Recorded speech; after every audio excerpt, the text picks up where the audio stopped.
Hello everyone and welcome to another episode of Three Men of Football. All right lads. Thomas, Simon, how are we? All right lads, how you doing? All good. What a week. Football is back. Yep. Get in! To be fair, after watching the first game yesterday, I wish it wasn't.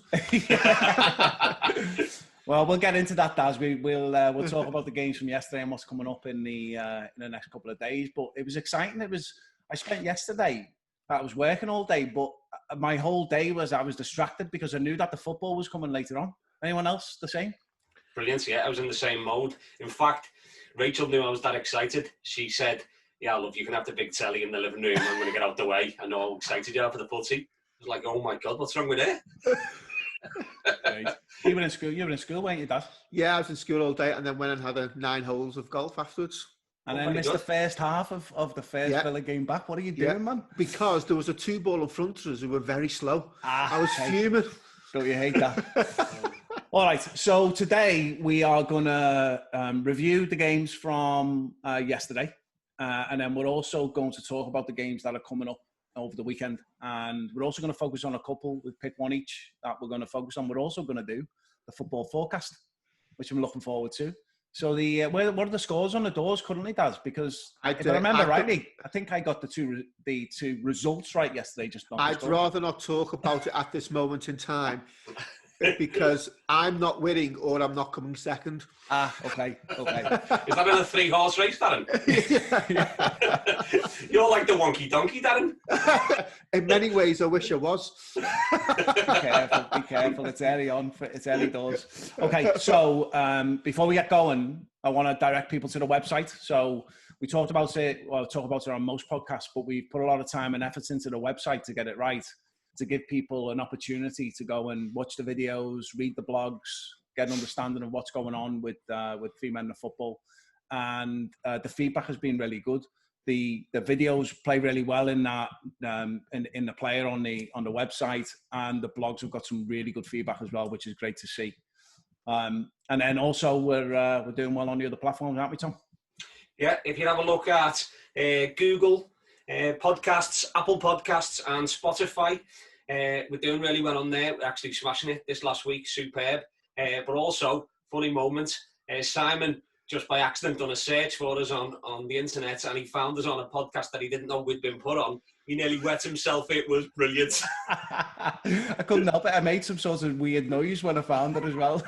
Thomas, that was a very high shriek. I remember it well. Well, that's the beauty. The beauty of the podcast platform is that once you submit it to places like Apple and Spotify, then it goes across other platforms. So then you're just making it available for more people. So there's lots of different platforms that you can get the podcast on, which is great. But also, I really like about the podcast is you don't have to look at us. You know, Yeah.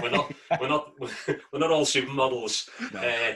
So if you don't want to look at us and you want to listen to it, you can just throw it in your ears, and when you're going for a walk or driving to work, it's great. In fact, I prefer it. So Yeah, it works well. And we also got my mate Phil sent us a video, which was really good. He was listening to it on one of his walks, which was really good. Yeah, and that's we're also doing a lot on social media as well, aren't we? Yeah, social media's going very well. The Facebook page is going superb. It's great because some of the lads are putting up things already, getting the banter going, which is great. Some of the girls are getting involved as well. It's great because what happens is that people are just starting their own threads, and that's what it's all about, really. On the Twitter getting some great retweets from different people across the footballing world, locally, nationally, and, dare I say, internationally. Yeah. And, of course, we've also set up the Instagram, and the Instagram's got quite a few followers now, I believe. I've been on there today. So that's going really well. And just all the social media, get in touch with us if you want to, and we can see if we can get you a shout-out on the podcast. Yeah, I'd really like to thank everyone for the support. It's going great, and your interactions are really appreciated. We're really enjoying, my phone's buzzing and I'm working and I'm just dropping work and just cracking on, and someone's giving me rubbish on Facebook. Yeah. Generally, Johnny Pollock. Yeah, it's a good pastime, Johnny. No, it's true. With the support we've got over the last couple of weeks has been amazing. So we've been doing this for about 10 weeks now. And we didn't really focus early on where are we, in terms of podcasts. We were just getting the video out. We were putting the podcast up, but we weren't focusing on it much. We've focused on it over the last 5 or 6 weeks. And the great news is, earlier this week, we made it to number 11 in the Apple Podcast football charts. And given the thousands of football podcasts that are out there, I think that's amazing. The other thing is, as well, is at the same time, there was another Scouse podcast, which was in the top 10, which is the Straight From The Off podcast, which we've talked about on this podcast before. Brilliant to see that 2 new Scouse podcasts are getting out there, spreading the word about Liverpool amateur football, talking about the professional game. It just shows that people want to hear about what's going on in football, even when it's not been around. So it's great to see. Keep it up. We need to keep driving it as well. Pass it out to as many people as you can. Tell people to listen to it. Pick an episode that you really like and then post it on social media and let people know. There's some, we talk about all sorts of different topics and they appeal to different people. Let people know, get them to listen to it. And once they listen to one, hopefully they get hooked. So a couple of shout outs before we start. The first one goes to Jeff Parsington, who we don't want to be too nice to at Stadden's dad, but continues to listen and enjoy the podcast. My dad is also, Joe Grant is also listening and loving the podcast and gives us crap if we don't get it out quickly enough. Gets disappointed if there's not one for them to listen to. To be fair, Si, I might get extra pocket money now we've mentioned you, Dad. Yeah. 150 instead of £1. I love it. Yeah. And then the last one is John Johnston, who is a mate of mine, an Irish mate of mine who lives in California. He's one of the, I'm going to include him in the older crowd as well, a little bit older than us. But he also told me today that he now wants to take up the spot as Thomas's number 2 fan. Yes! He said his favourite part of the podcast is Thomas's rants. He had a full-on conversation with me today about the wall of hate for John Terry. He made up with it, that and Ramos, and then he went into why Ramos should absolutely have been on the wall of hate. But it was great. It's great to see that we're getting people listening around the world. I passed it out to some of my US contacts this week, and they're fantastic. Their feedback has been fantastic. It's been really good. So I've got a friend in Rill who's thinking about watching it. So we are hitting every corner of the world. International, that's Wales. International Wales. All right, so let's get on to the topic of the week, which is football is back. We want to talk about the games that happened yesterday. And Daz, I'm going to ask you to kick off because the first game was one that is close to your heart, Aston Villa versus Sheffield United. Well, hang on. We shouldn't let him because you missed the first half. No, I saw the incidents. Don't you worry. Yeah, there's only one. Yeah. It's I'll be really honest with you. I thought Villa played all right. I still think we're lacking a centre forward or a creative player. The incident, we might as well just get to it. The ghost goal. Well, for me, this is where the system's just failed, and it's great for Villa. We got a point. Don't get me wrong. But I do think, as a football fan, what's happened is unbelievable. And things like that should never happen. VAR should have come in because there was a clear and obvious mistake, an error, which is what they've told us all along. And VAR, I've watched Sky Sports today. VAR, apparently, the guy who did it bottled it because he relies too much on the technology. And so there's a debate in itself there whether technology always works, or what do we do if it doesn't? Because it clearly didn't in that day. They're talking about the 7 cameras on the goal, not having the right view. Surely it should have the view of every single inch on that goal. Yeah, I remember they used to have that technology where they'd make it go like a cartoon and then they'd spin it around and you could see whether it was over the line. Yeah. But the thing that got me and what seemed really obvious was the referee is so reliant on Hawkeye that he didn't even want to make a decision. As far as he was concerned, the watch was making the decision. Yeah. So it was obvious that it was over the line. But as far as he's concerned, because Hawkeye hadn't told him it was over the line, he wasn't given a goal. To be honest, I feel a bit sorry for the referee because they have been told to use the technology. However, that's where VAR should have come in and said, actually, we've looked at it and we're given the goal. And I can... if you're a Villa fan, it's great. Sheffield United fan, you're devastated because that actually would have took them into a European spot or something along those lines. Yeah, that's right, yeah. And Thomas, can you imagine if that happened in the derby on Sunday, that sort of decision? It's ridiculous. Well, firstly, I don't know how the cameras can cover every inch of the goal. So where they were stood, they were next to the post. So some of the angle, the ball would have been covered by the post. The defender was right on top of the goalie, going into the goal. So how can they actually get a camera on the ball when the goalkeeper, even though he's got it and he's fell into his goal, He's got a defender directly in front of him. How can a camera actually see that? I always thought they had goal cameras inside the goal as well as outside the goal and on top of the stadium, zooming down onto the crossbar to see whether they go. I don't see how it's completely foolproof, which they promised us when they introduced it. And it's crazy. For the millions or whatever it's been spent on it, it should be foolproof because that could cost the team. And the whole point of this was to take out that decision from the referee's assistant. And I just think there was a time there for VAR to step up and really get the right decision. And it wasn't. But it's gone too far, though, hasn't it? I mean, the reliance on it has gone too far. I mean, I agree, Thomas, but the reality is that there was no way you couldn't tell that it went over the line. Even the camera that I was watching, you could see it went over the line. Yeah, but that was a TV camera, wasn't it?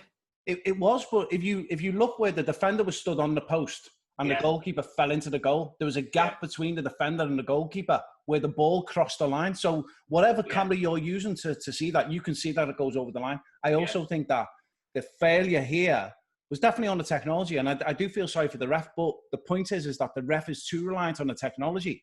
He was not going to make a decision. He didn't even think about it. He immediately just pointed to his watch. It's not a goal. But it's almost like... The funniest bit was when he was in at half-time, the watch told him it was a goal. Yeah. And you can just imagine what he's going through at that point. Yeah. You know, and again, Sam, pick up on that about the over-reliance of the technology is the referee's assistant would be looking at that. Yeah. Yeah, but again, the technology is supposed to be foolproof. So you're going to say, you know, it didn't cross the line. The watch hasn't told me. It's clear and obvious. You know, if it's gone over the line, the watch says goal, even if it's a couple of millimetres, they generally get it correct. But the biggest thing for me is it's human error, massive human error. The VAR should have come in, clear and obvious, like you said, Darren. They could have... He walked out to that goal, the goalkeeper, and he played it out. So the ball didn't go dead. So at any time for the next couple of minutes before that ball went dead, VAR could have gone in the referee's ear and said, stop the game. Yeah. VAR, we've got to give a goal. The ball's gone over the line. Now, the ball didn't go out for, say, I'm guessing here, I didn't actually time it, but say it was 60 seconds. Within 60 seconds, everybody watching on TV knew that ball was in. So it's then gone onto the human side of things where the guy in the VAR room has bottled it because it hasn't flashed up goal on the watch. But we can all see, it's clear and obvious. He should have been on the mic to the referee. Listen, we've got a problem. Let's go back and give the goal. Yeah. Or go to the monitor. I agree. Totally go to the monitor. You know, that's a time when you ask the referee, go to the monitor and make a decision.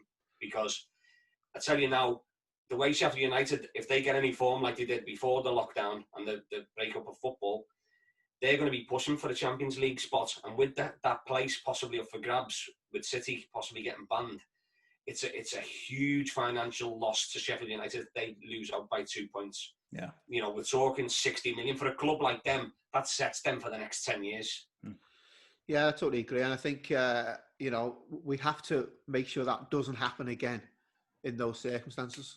Well, I mean, I think we will learn lessons from that, no doubt at all. But let's get on to how the game actually went, because the other thing is as well, I was really excited about it. And I couldn't have been more disappointed in the game. So welcome to watching Villa side. Yeah, I was watching and I was kind of half an eye on the first half doing other stuff because it just couldn't drag me into it because it just wasn't really that exciting. It did feel like, and it was weird. And I watched it with the piped in noise and without it to see what it was like. I actually liked it with the noise for a while, but then switched over. But also the game was just really poor and there wasn't that much going on. And I looked at some of the stats, which really surprised me given how well, to your point, Thomas, Sheffield United had played before the breakup. They had 8 shots in the game, only one of them on target in 90 minutes. I mean, for a team that was doing that well, they looked really weak. And you can't put that down to we haven't played for 12 weeks because everyone else is the same. Yeah, I was really disappointed, Simon. I think we had a text exchange or a phone call at half time. Yeah. I was disappointed at the lack of action in the game. They set up really solid both sides. They set up to stop each other. The shape by Sheffield United was great. But I was really crying out for the likes of Grealish to take the game by the scruff of the neck and drag Villa forward and put a bit of pressure on Sheffield United. And it just didn't happen. The kid up front for Villa, I liked his effort and I liked his strength and his commitment. No quality. There was nothing else there apart from his will to, not get a bit stuck in. And Grealish, for me, he's got to, if they're going to stay up, a lot of the ball's got to go through him. He can't hide in the game, and he's got to take the game by the scruff of the neck, get more involved, and create chances. There's just nothing there for me. Just on that, Thomas, the problem with Grealish in last night's game was the formation that he was playing, and he was put out on the left. You're losing your quality player. He needs to be in that 3 in the middle of the park. If that's the system, I'm not a massive fan of the system Villa play. I don't think we have the right players to play it, and I think we've been found out an awful lot. We almost set up not to get beat rather than go to win. Definitely. And that's the difference. Yeah, and I think Grealish, for me, Grealish has either got to play just off the front, the striker in the 2 or forward of the 3. And that's that role he has to play. Get involved in the ball, get his free kicks, get that little bit of movement, get those passes threatened through. And we haven't got that. And I think playing the 3 he played in midfield, they work hard. McGinn is just getting back to fitness. Yeah. They work hard. And you would argue that there's not much else there. And I think we need to look at that. And I honestly think Villa need the 13 or 14 points now to stay up. That's going to be tight. It is. There's definitely an opportunity for them to get it, though. If you look at what they've got coming up, actually, they should be in a good position. Because I actually thought out of the 2 teams, Villa were better yesterday. I think there were times when Sheffield United showed a little bit of quality, but I think Villa were better. I totally agree with Thomas. I think Grealish was a letdown yesterday. And I looked at some of the people do reviews on the players, and he got like a 6 or something. I thought he was worse than that. I thought he was totally redundant in the game. Yeah, and I think you're right, Daz. He was out on the left, which then means he can drift out of the game. Whereas if you put him in the middle and you almost commit to give him a totally free role, tell him he doesn't have to mark a man, and what he needs to do is get in between the lines. Actually, I think that's where he does his damage. Yeah. And that's for me where he should be playing. And by putting him on the left, you're almost sacrificing everything else. And you've got to look at that. And I think the management have to look at that. A plus point, I thought Sheffield United's goalie made 1 or 2 really good saves. He did, yeah. He's the guy from cracker, wasn't it? Yeah, from Henderson. He's the guy from United, isn't he, on loan? Yeah. And there's talk of him going back to United and them selling De Gea. Yeah. Well, he's rated as the best young goalie in the world, isn't he? I think he's 23. Yeah, he's down as the best young goalie in the world. Yeah, quality. Thomas, it's not right. You're talking about goalkeepers. Can we move on, Simon? Yeah. Do you know what? For me, the game Sheffield United, if I hadn't watched them against Liverpool and how well they played, because they gave us a solid time earlier in the season, I'd have thought that they were right down there struggling as well. Because the quality last night, it wasn't great. I wonder if that is because it's the first game back. And I know I don't think that I heard some things today about, you've got to go easy on them. They're just coming back. But I think everyone's in the same boat. A game of football is a game of football. Yeah. And so I don't think that excuse totally stands up. But I think the way they set up told us everything we needed to know about what they wanted from the game. They wanted to keep it tight. I actually thought that Aston Villa's defence played really well. Yeah. I thought they looked strong. Centre-half's good, isn't he? Mings looks fantastic at centre-half. He does a really good job. He commands the game. I don't know how he'll do against the better players, but he was really good yesterday. And I think that was the one bright spot for Aston Villa. So for me, I think Sheffield United's mentality changes. Once you think you're going for Europe, you're almost set up not to get beat then. Rather than when you're 10th or around there, you're almost pushing on. But when you're in there, in that 6th, 7th spot, you might start to set up a little bit differently, a little bit cautiously to gain points. Mings, just a point on Mings before we move on. Mings was very good for us. And then he went through a spell when we got into the Premier League at the beginning of the season where I felt he got overconfident and he was trying to be someone who he wasn't. I like Mings. I think he's got a good pass on him. I think he's commanding. He's very good at doing the basics very well and get that focus back in his game. When he got the England call up, it almost threw him off for a couple of weeks. Yeah. And I also want to point out, just for players, about playing in empty stadiums, that can actually affect how you play at times because, like of us, we're used to that. We have one man and his dog on South Liverpool now and again going past. But I do think when you're used to 35, 40, 50, 60,000, 70,000 people, and the atmosphere in there, some players need that to get up to that level. Especially people like Grealish, that type of entertaining player. Yeah. So let's go to something that was even more disappointing. So the Sheffield United Villa game was not great. However, how bad were Arsenal? Listen, I've got a 5-page dossier on how not to defend. I know you showed me it, Darren. David Luiz was on going to be red carded from the moment he come on the pitch because he was off the pace and he was throwing in rash tackles. I mean, to be fair, I don't like him as a footballer anyway, but he was absolutely useless yesterday. Simon, I think this happened before the game. His problem last night already happened before the game, so he'd been pulled aside by Arteta and said, "You're not going to be playing. Your performances haven't been good enough the last couple of weeks. Your attitude hasn't been good enough the last couple of weeks." He's waiting to find out whether they're going to take the option up on his contract for another year. So he had all that in his ear beforehand, and Arteta told the press. So he'd already come out and said that about David Luiz before this had all happened. Then he gets 2 injuries within the first 20 minutes. He's got to come on. And then Bob's your uncle. You know, what does he do? He does a typical David Luiz, performance. Absolutely shocking. But it was even worse than that as well because he made the mistake for the first goal. Yeah. I mean, I don't even know what he was doing. All he had to do was getting away the ball. The problem I have with him is that he's not a defender. It's as simple as that. And he doesn't think like a defender. He gets too tight to players at times, and then they turn him, and he's got no pace then to recover, or he stands too far off them, and then they pass it. He's got no thinking ability, in my opinion, when he's on that pitch regarding defending. On the ball, he can knock it 50, 60 yards, not a problem, and he's got a good range of passing. But actually, he's not. If Arsenal have got him in the side as centre half, they will not get in the top 4, 5, or 6. No, you're right, and he apologised to the team today, and so he should. However, another thing that you shouldn't miss is Arsenal had 3 shots in the whole game and 0 on target. A big goose egg on target. They've got the talented forwards. They had no shots on target. I mean, that again tells you it's not just he was a big club, their problems, but it's not just him. No, but you look around and can you name the so-called creative players? Well, I mean, see, I'm not a massive fan of Aubameyang, to be honest with you. That's just my opinion. I think, in my opinion, I think he's slightly overrated for what you paid and for what he does in the game. But I look and I'm thinking, is he making runs or are they not picking him out? And who's in the midfield to pick him out? Because to me, they've got nothing at all. Yeah, in midfield is weak.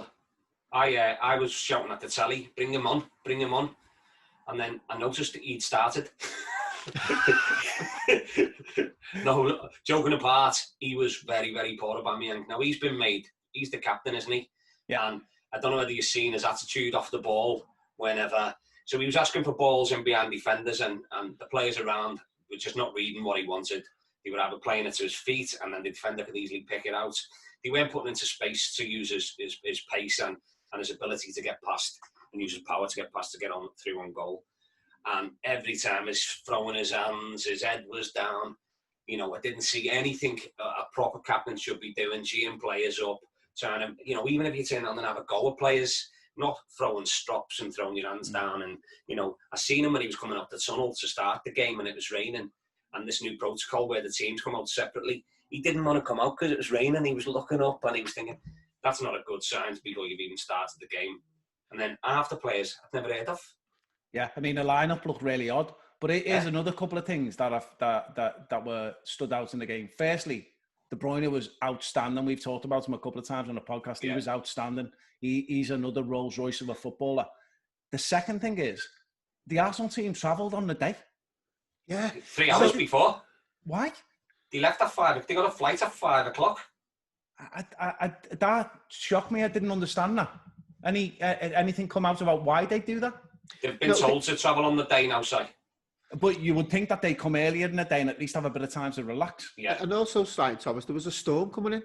So if they hadn't have got there because of the storm, surely you'd get there, you'd fly at 10 o'clock, get there for midday, get yourself a little bit of a session for, an hour or so just to get yourself together. To be fair, it's only up the road. So if they hadn't turned up, we could have got a team together that could have played better.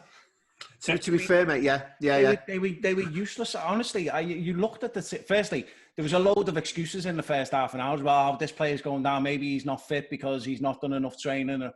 I'm not buying into that at all. I get it. I understand that players are not going to be at full tilt. But then don't be making excuses for players who are pulling up with injuries or not putting it in, because that's not an excuse as far as I'm concerned. Yeah. What I do want to point out is a couple of things at City. I thought Edison's distribution was stunning. Absolutely, much better than any goalkeeper I've seen in the world, to be honest with you. I thought it was absolutely brilliant. Yeah. Okay, Daz. Can I just say, both games, it was really touching. You know, as soon as they kicked off and everyone took a knee, that was class. I really like that. And whoever's idea it was, should be applauded.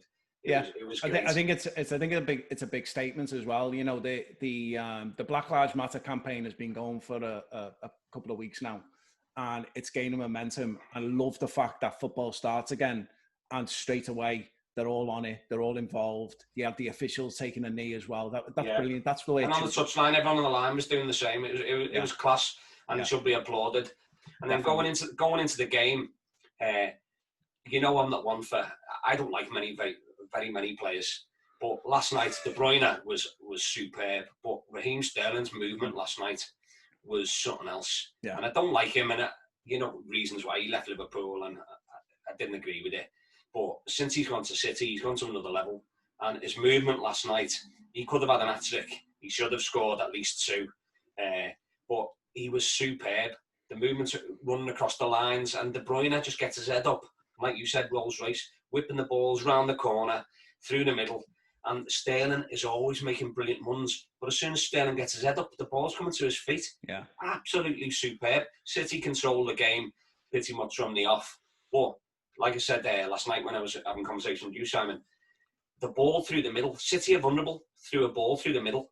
And when they play the top sides, the top 4, Chelsea, Liverpool, Man United of this world, they're going to cause City problems. Defensively, Arsenal put them under no pressure at all last night, but there was, the ball through the middle or going direct against City, they are going to concede goals, but they are going to score a lot as well. Yeah, do you want to notice, Thomas, was how high a line City played yesterday. I don't know whether that was just a tactical thing for that game, but the high line was ridiculous when they were defending. And they defended a free kick. And what they do, because they were defending so high, the channel was there to put the ball in. And as a defender, you're then running back towards your goal. And you can lose players, you can lose strikers that way, I think. Well, Mustafi nearly got the end of it. He nearly got the end of it, Mustafi, didn't he? Yeah. Did you see where the keeper started as well? Yeah. He started outside of his 6-yard box. Yeah, I think it's great. I think it's a good way of setting up, because you don't really know what to do with that. But also, you've got the goalkeeper's got more time to see the ball coming. Yeah. And there's more space for him to make a decision. And your defenders, obviously, have got that little bit more time to get back and cover someone. Yeah, so I just think against better teams, they'll get found out doing that. Yeah, against Liverpool in a couple of weeks. Okay, so let's move on to because we could do this all night because we were so excited about yesterday, but let's move on to what's coming at the weekend. So there's some really big games over the weekend, and we've each picked out a game that we're going to talk about in a bit of detail. But they are the Sunday games. So we're going to start with the Friday games. The first game is Norwich-Southampton. So Norwich are obviously bottom and on the way down, and Southampton are mid-table. Not really much to play for other than a bit of extra money. I think that Norwich are nowhere close to getting out of the drop zone, and I think it's just a matter of time before it's confirmed that they'll go down. Yeah, they're 6 points off I think the nearest fourth from bottom, 6 points off that. They are. Yeah, it's Aston Villa. Is it Aston Villa? Sorry, Darren. And Southampton. Nice fact for Southampton. They've got Danny Ings, and he's in the run. I think he's 4th in the leading goal scorer. Chase, I think he's on 15 for the season, which is great for a team that are right down there. It is, but it tells you how bad the rest of that team has done. They're in 14th. Yeah. I mean, he's done great. I love Danny Ings, great player. Obviously spent a bit of time at Liverpool, which was great, but I think that tells you a lot about what's going on with the rest of the team. All right, so the other game that is a big game this weekend is Tottenham against Man United. Tottenham in 8th, Man United in 5th. Massive game for both teams. What's your take on what's going to happen there?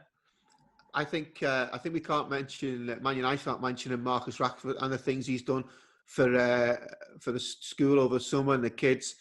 And I just think, every football club in the land is saying, good lad, well done. Yeah, I mean, I've seen so many fans from every club talking about him, thanking him on Twitter. He has done, considering he's a young lad, he's living this crazy life playing football.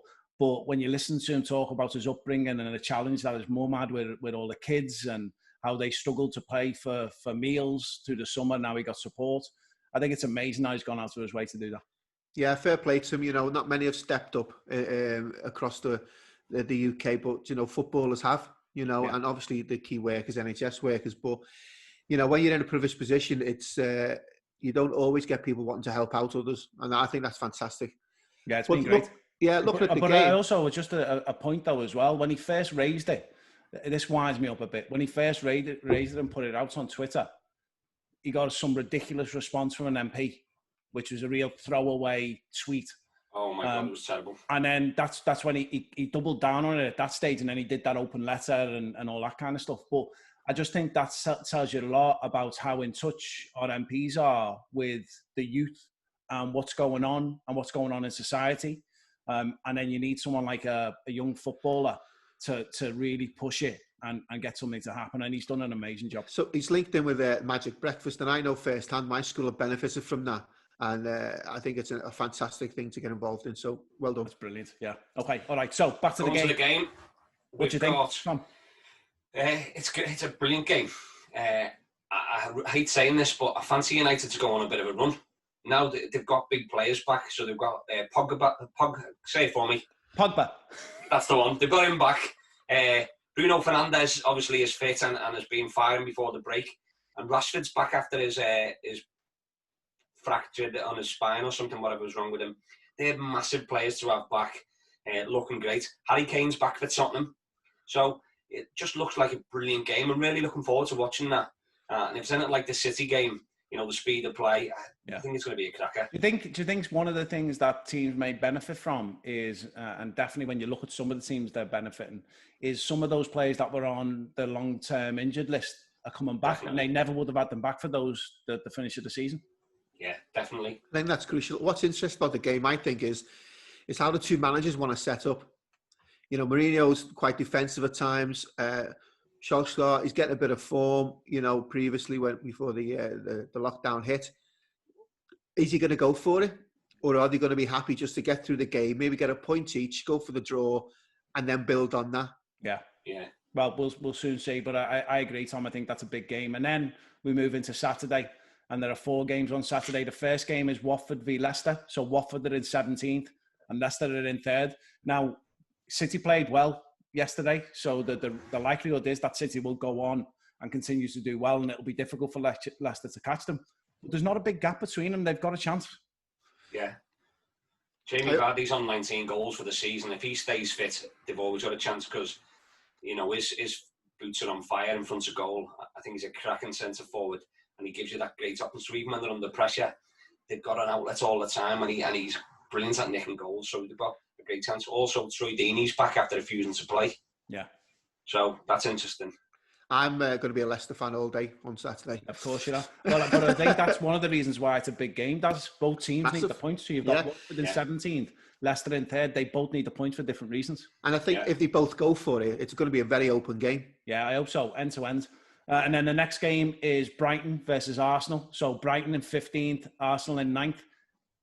I just think that if Arsenal will do one of two things, they'll either bounce back and be brilliant, or if they carry on along the path that they've had in yesterday's game, they will be absolutely useless and Brighton will blow them away. But Sam and I honestly don't think they've got the players to bounce back. No, neither do I. Home banker. Yeah, I definitely put money on Brighton. They've got centre-back issues, haven't they? David Luiz is out, suspended. They had 2 centre-halves go off injured. So they've got Mustafi and I don't know who else to play alongside them. Fair, Thomas, I've got my boots there. I don't know if they want a slow, overweight, short fella playing centre-half. Is that a possibility? Did you forget old then? Okay, so the next game is West Ham Wolves. So West Ham in 16th and Wolves in 7th. Really like Wolves. I think they're a quality team. They set up really well as well. But again, West Ham need the points. They're in 16th, and if they get 3 wins, then they're guaranteed survival. But they've got to get those 3 wins, and this could be one where they've got a chance. Yeah, I don't know. I think Wolves will have a bit too much for them. I think West Ham. I think they struggle defensively at times. I think there's always an error at the back somewhere. I think Wolves have got a little bit of creativity there. They're probably going to nick it for me. Yeah. I've got Wolves down as my little outside thing. You know, when you get a little itch and you think, do you know what, they're going to go on a little run.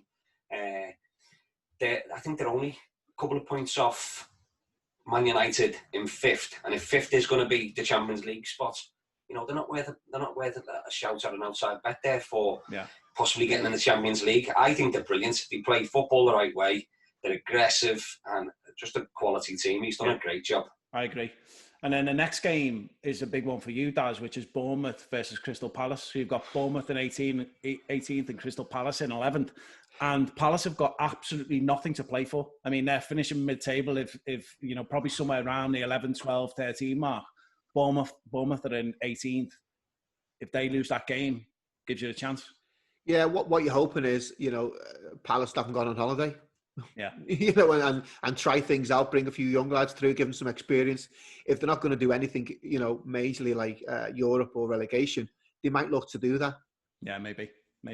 I don't think there's much in that game as well. It seemed like a boring one to me. So then we get to Sunday, and these are the games that we want to talk about in a little bit more detail. The first one, Tom, is for you. So unfortunately, you don't get to talk about the derby because we've banned you. We're going to talk about Newcastle versus Sheffield United. So Newcastle in 13th, Sheffield United in 6th. We've just seen Sheffield United play. How do you think they set up in this game? So I think this one's very evenly matched game where Newcastle are going to really lose the home advantage and have no crowd there. The reverse fixture took place at Bramall Lane in December, and Newcastle came away with the spoils. It was a hard 4-2-0 victory. John Joe Shelby scored and Alan St. Maximin. And Newcastle were very, very defensive, utilising 5 at the back. And they were just trying to stop Sheffield United getting the crosses in the box. And Martin Dubravka was the star of the show, making plenty of saves. And as we witnessed on Wednesday, Sheffield United have, they have excellent shape and are difficult to break down. Yeah. They didn't look the best on Wednesday, and I feel that they're better placed, after having a game in the legs, to have a good go at Newcastle. So Sheffield United are 1 point behind Man United, who are in 5th, and on the same amount of games. And with Man City's, possible ban, there's a lot of pressure on Man United and Sheffield United because they meet each other midweek next week. So it's looking really good for both sides. I'm so shocked Sheffield United are where they are. They're hoping to have John Fleck back from injury on Sunday. And if not, ex-Liverpool defender Jack Robinson, who suffered with a bit of cramp on last night's game, he's going to continue in defence. And then possibly may have that Lys Mousset back, and he's scored 5 goals in 10 games. So that's Sheffield United. I think it's a tough game for Steve Bruce's side, and he possibly got a fit again Andy Carroll to choose from. I don't really know where this is going to go, if I'm being honest. I think it's a tough game, but I think I'm going to edge me bets on Sheffield United. Me ones to watch for this game are Almiron from Newcastle, and I think Billy Sharp. I think Sheffield United may just edge it, but if I was going to put a bet on, I'd go for the score draw. Okay, so we'll come back to predicting these at the end as well. I think that's a good game to watch. I think that what will happen is Sheffield United will go for it because they'll know they need a win. Yeah. Newcastle haven't got a massive amount to play for, but why not? They're in 13th. They can go up a couple of spots if they win. I think that'll be a decent game. I just think, though, to be fair, I haven't had Steve Bruce at our club for a number of years. I can't see them being extensive football from Newcastle. I think they'll sit back. I think Sheffield United probably have the lion's share because it's at St James's Park. The crowd won't get onto Newcastle's back, and I think that will help Newcastle just to make sure, you know what, we're not going to go out too much. We're going to keep it tight for an hour, 75 minutes, and then we're going to see where we're at. All right. And I like just on Steve Bruce. I used to love going to match and singing "Steve Bruce has got a big fat head." I used to absolutely love that. It was one of my favourite chants. But I really like him. I think he does a great job going in. He settles aside. They don't play exciting, over-exciting, attacking football. But, if you want someone to come in and steady the ship, I know we have a manager merry-go-round and we always seem to see the same managers getting into posts, but he actually does a good job when he goes in. He's not going to take them to the next level, but he'll steady the ship, ready for someone to come in with it, when the money comes in from, if this takeover goes through. I think he's a good manager, and I like him.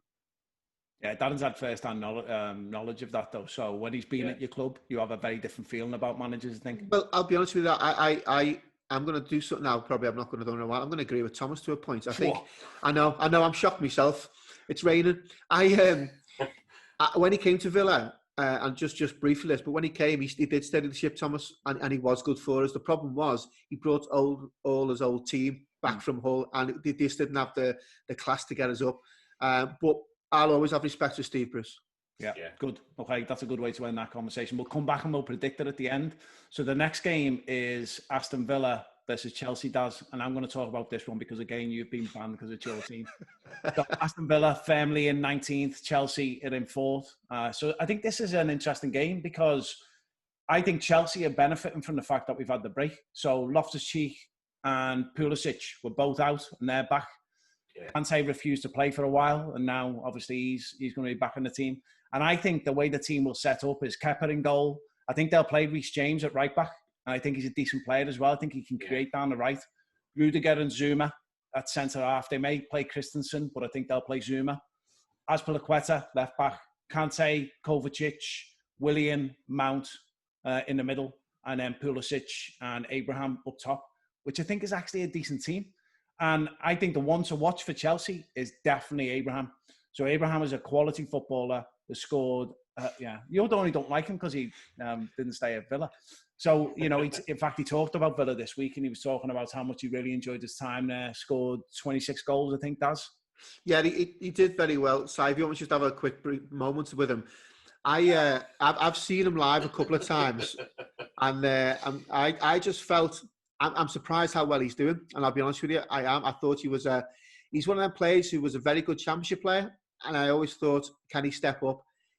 You would argue he has. Whether he can sustain it over a couple of years, we'll probably have that conversation in about 2 or 3 years. But, do you not think in some ways, though, it becomes easier in the Premier League because you're presented with more chances? He's got Mount playing in there with him, who drives the game forward. You've got William playing on the wing.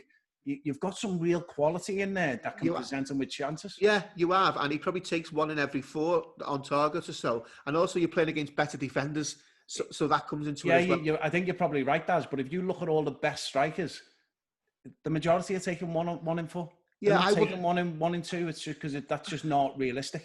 I think his touch is awful. I think he gets into decent positions. I would be, if he's still at Chelsea next year playing every week, I'll be surprised. So you rate him then, Darren? Oh, sorry. You rate him then? I just think he was great for us because he was a championship player. Well, so here's the reality. He scored 13 goals in 26 games in the Premier League. That's pretty good going. I'm not knocking him. I'm made up for him, but I just think longevity. I don't think he'll be. I think he's just got on Darren's wall of hate. Okay, so I think Villa, on the other hand, are desperate for the points. They've had the game in their legs as well. I think that will help them. And Darren, you can keep me straight here, but this is where I think they're going to set up. I think they'll set up with Nyland in goal, Konsa, House, Mings, and Target, who I think actually looked really good yesterday. Good Target. I like Target. Yeah, like him. Louise, McGinn, is it Hourahan? Yeah. El Ghazi, Davis, who I think has got a bit about him, but probably isn't quite there yet, and Grealish. So go on, sorry. Do you think that's the way they'll set up, or do you think they might bring Trezeguet in or El Mohammadi? I think for me, if he looks at that game again, he's got to realise he's got to bring Grealish in the middle. I think, and then that would allow either Hourahan to go out on the left, or it would allow Trezeguet to come in on the left. And he'll set up again not to get beat. He'll play the 4-5-1. Davis up front again, decent championship player. I'm not sure he's the quality we're after, but we're struggling at the moment for strikers. Yeah. I think our back 4 is decent, but I worry about the goalkeeper a little bit. Yeah, me too. Yeah, I'm surprised he didn't bring Reina in. Yeah, I am. Well, you never know, though, do you? You never know whether he's going to make a change. So the other thing to watch out for is the bench at Chelsea. People like Barkley, Billy Gilmore, Loftus-Cheek, Pedro, Hudson-Odoi, Alonso, Christensen. I mean, the strength in depth there is ridiculous. And then the other thing is as well, you've got Pedro and Willian, who are both on their way out at the end of the year, or potentially because their contracts are ending, and they're going to want to put a show on. I only think William will play. I don't think he'll play Pedro. But they have also just confirmed Timo Werner today for 50 million, which I think is a great signing for them, because I think, Darren, to your point, it will put Abraham in a position where he has to deliver. And if he doesn't deliver, Timo Werner is taking his place. I just, Dak Gilmore I quite like. He's a Scottish international, isn't he? Yeah. He's really good. I like him. Yeah. So the only thing with that game is I do think that Villa are now getting a little bit desperate for the points. So although I agree he will set up safe, he might have to push out of that at some stage. And if he does, he's got to put Grealish in the middle of the park. If he puts Grealish in the middle in a free roll, then they've got a chance, because I don't think Chelsea defend well.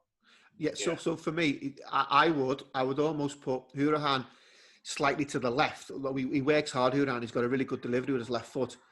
But you've got to get your full-backs then higher. So Taggart's got to get higher, and Konsa's got to get higher to support if they're going to put deliveries into the box. Grealish has got to be in the middle high. He can't be in the middle deep, because it's pointless. Get him there where he's going to get fouled. He's going to get a bit of trickery. You can see a pass and play him there. And we've got to go for it. At the end of the day, you know, against Chelsea, you're thinking, it's one of them games you're almost thinking, if we get a point, we're okay. But it's winnable, this, I think, does. Although I think I'm going to go the other way, but I think it's winnable, because if Chelsea don't start well, then I think Villa have got a chance. But they've only got a chance if Grealish plays in that free roll and they get in the ball. If they get in the ball, then I think that there's an opportunity. And I think that's where we're going to see whether the Villa managers are going to do that. And I certainly think they have to step up now. And almost these next 10 games, it's you know, go for it or bust. Yeah, that's the bottom line. Let's get away from this sideshow and get on to the important stuff. Let's talk about the derby. Come on, you reckon me, Eddie? All right, Daz, over to you for the next is Everton Liverpool. Everton I thought, I've read it wrong. I thought you said Derby. I've done Derby County playing. Sorry, lads. I've got 20 minutes here at Derby County. Yeah, so Everton are in 12th, Liverpool are in 1st. Daz, what do you think is going to happen in this game? Liverpool are going to win. Move on. I think, you know, I'm not going to over-applaud at Liverpool. They've been fantastic all season. We know that. I think the derby is going to be interesting simply because there's no crowd there. And I don't know how players are going to react. Everton have got quite a few injuries. They've got Schneiderlin injured. Mina was meant to be coming back in June, but I'm not sure if he's back yet. Walcott's out till July, apparently. Delph's meant to be returning in June. So before your time, you touched on those players who will have missed the rest of the season, might end up playing a couple of games. Yeah. The derby might be too soon for some of them. That's what I'm thinking. And you've got one or two others out too, but they're not worth mentioning because they don't really play. I think Liverpool have got a clean bill of health. I think there's no injury worries. He kept Robinson and Salah out of the Blackburn game just as a precaution, just to make sure that they had one or two little niggles, but nothing major. I think what we're going to see is a typical Liverpool style. They're going to go out for it, and they're probably going to try and blitz Everton within 20 minutes. I think Everton are going to try and set up with a good shape, good defensive shape, and try and counter-attack. And I think, if I'm honest with you, that's the only chance they're going to have. I can't see anything past a Liverpool win. And that's where I'm at. I think the gulf's too wide at the moment. What's interesting is Ancelotti's going after a couple of older, more experienced players. He's been touted in the press of going after the guy from Brazil, the Brazilian centre. Thiago Silva. That's it. Thanks, Thomas. Who is 35. But actually, Everton have had success with those type of players over the years. Yeah. And I think they might need someone just to come in, a bit of experience. So I think it's going to be an interesting one. I think they're going to set up. I think you know the teams. I think Liverpool don't change that often. I think you know what you're going to get. Everton is similar. They've got injuries, so they're not going to be able to change it too much. I can only see Liverpool being quite dominant. Yeah, I hope we get back to being defensively strong against Everton. So part of our problem has been, I mean, we've been great all year, but we did start to ship a couple of goals. It sounds ridiculous because we haven't actually shipped that many, but we didn't look as strong at the back. And I think Everton have got a goal in them as well. So what you don't want is Liverpool to push on for the first 20, 25 minutes, not get a goal, start panicking a bit, and then Everton get a goal, and then Everton just close up shop. I think that's where we have to be really careful. I think what's really helped is that the fact they can't win the league at Goodison. Yeah, because I think you would have seen something slightly different then. But, you know, they've got lots of games in the bag. They can It'll be more relaxed, mate. I think it'll be a better game for that. Yeah, I think so. it's not going to be won there. Everton won't be panicking about the fact that we could actually win the Premier League there. So they may open up a little bit. Problem is, though, if Everton open up, Liverpool will blast them. Yeah, and I don't know if Gomez is back fit now either for Everton, who are quite he is back. Yeah, he's on the ball. He's good on the ball. His fitness might be not quite there. You might get an hour out of him, maybe 70 minutes. But if you can get him on the ball in a decent area, high up the pitch, I think he's a good lad. Yeah. Tom, what you think? What's your take? I think it just depends how Everton sets up, really. If Everton come out to have a go at us, we'll blow them away. If they sit in, try and make life difficult for us, I think with it being the first game and the fluidity not being there, I think we may struggle a little bit just because it's the first game back and heavy legs and stuff like that. I just hope that Liverpool just keep the composure, move the ball as quickly as they can, and just pull Everton around the pitch. If they do that, they'll create opportunities, and then I think we'll win quite easily. If they don't, and they're a bit laboured, and it's a dry sunny day and the pitch is slow, then Everton will be on top of us. They'll put us under load of pressure, and then worried about Calvert-Lewin on the break. Yeah. Because under Ancelotti, he's looked really good. For me, I think got one in for you, Darren. There, I think Naby Keita has been getting brilliant reviews since we've gone back into training. So I've got a feeling that he might change it up slightly and play Keita in the midfield, which gives it a bit different dimension and the possibility of goals. I mean, Wijnaldum and Henderson, even though they do an amazing job, they're not giving you a lot of goals, and Keita's got that in his locker. The front three, you can't look past them, and hopefully if it's a little bit of form, you only need one of them to it's a bit of form. That's the great thing about Liverpool. Then we should have enough in the locker to beat Everton. Really looking forward to it. Father's Day, a few pints, watching the derby. Hopefully we have a nice sunny day. Might even get the barbecue out. I cannot wait. Thomas, just on Keita a moment. I've heard he's getting sold. Have you? Yeah. I've heard Liverpool are looking to cash in on him.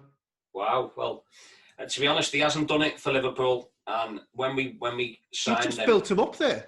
No, but he hasn't done it. He's done it in very little bursts and then went out injured.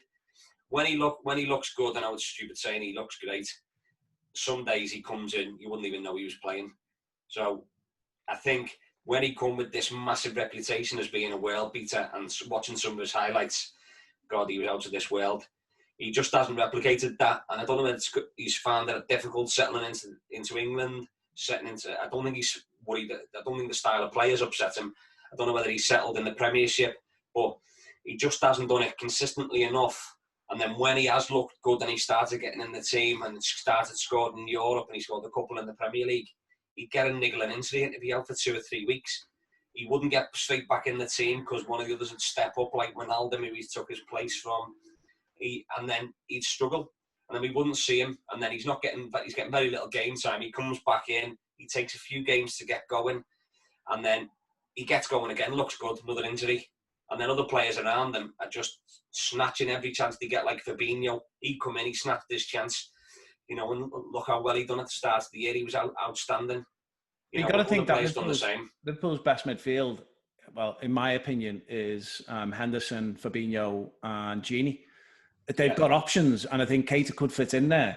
But I just think that in this game, I mean, I would have Gini playing against Everton because I just think he'll push them from the middle of the park, and then that just frees up the forwards to get after them and score a couple of goals. I think he brings a dimension that others don't. He's been great for us. I wouldn't want to see him missing out because of Keita coming in. But again, it's just options, isn't it? Yeah. Have you got a one to watch, Darren? In that game? Yeah, for both sides. Who would you go with? I think for me, Mane is the one to watch for Liverpool. I think he was on form more than Salah. I think Mane makes them runs. He makes the runs in between the lines and in the channels, which I quite like.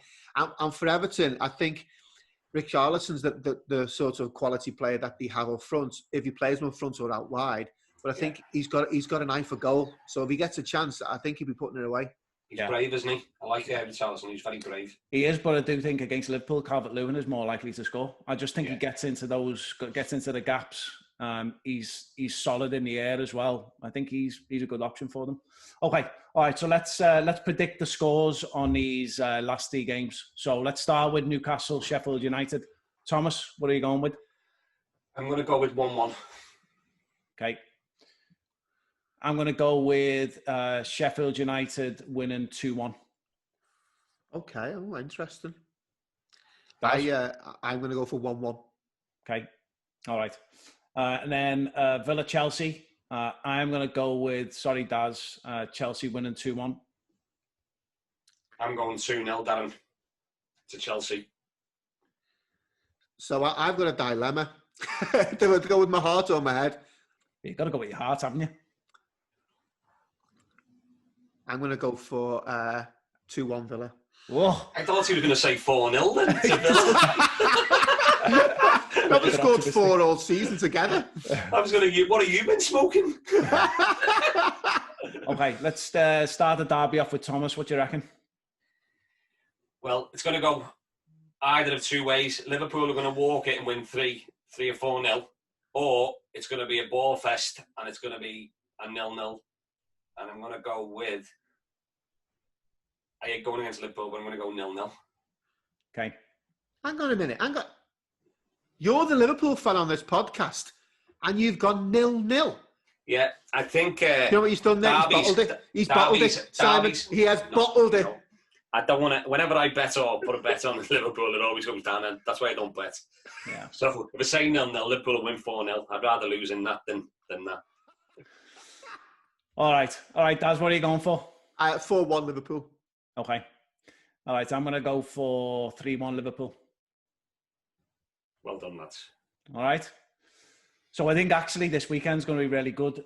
Daz, before we wrap up, any final thoughts about what you've seen so far or what we're going to see coming up? Yeah, I think it's good to have the Premier League back. I think footballers now are role models, which they should be all the time. I think what's happened the last couple of weeks have confirmed that. Fair play to the lads who have stepped up and may continue. Thomas? I just want to wish all the good dads out there a happy Father's Day. It's Father's Day on Sunday. Keep on doing what you're doing. Enjoy your day. Don't get too drunk and enjoy the derby. Yeah, well said. Daz, spot on with footballers stepping up and being role models. And Thomas, I think you're absolutely right. Happy Father's Day to all the fathers, including R3. Yes. Have a great day. It's a great day for football. We've got 3 big games that we're all going to be watching. Go and visit the website at www.3menoffootball.com. Tell us what you think. Keep giving us feedback. We're going to keep these coming, and we're going to carry on this format every Friday, talk about the games that have gone on through the week and the games that are coming up for the weekend. So thanks for listening, and see you on the next one. Thanks, lads. See you guys.